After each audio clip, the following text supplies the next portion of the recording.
আসসালামু আলাইকুম, সবাই কেমন আছেন? আশা করি সবাই ভালো আছেন। এদিকে আমি বলছিলাম যে আপনাদেরকে কাজ দেখাবো, কি কাজ করি। আমরা হাউসকিপিং এর কাজ করি।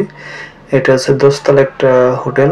এখানে আমরা লোক আছি 7 জন, আর রুম আছে 150 রুম। 150 রুমের ভিতরে আমরা 7 জন লোক, আর প্রতি রুমে তিন থেকে 4টা করে বেড আছে। বেডগুলো এভাবেই মানে গুছাইতে হয়। বেডগুলো গুছানোর পরে এখানে তো তাওয়াল দিতে হবে। তাওয়াল দেওয়ার পরে আপনার টয়লেটগুলা ক্লিন করতে হবে। যে টয়লেটগুলো আছে সবগুলো আমাদেরকে ক্লিন করতে হবে। কাজটা আপনার লং টাইম ডিউটি।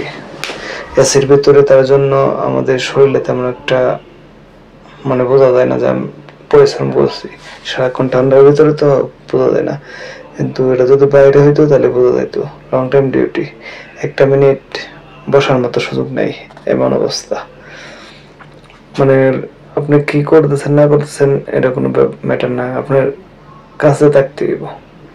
দাঁড়া থাকবে যে এরকম কোনো পরিস্থিতি নেই, দাঁড়া থাকলেই সুপারভাইজার। আর দেখেন এগুলো আমি বান্ধা হয়ে গেছে। বান্ধার পরে এগুলা এভাবে এটার উপরে আবার তাওয়াল দিয়ে দিব। তাওয়াল দিয়ে দিলেই সব ওকে।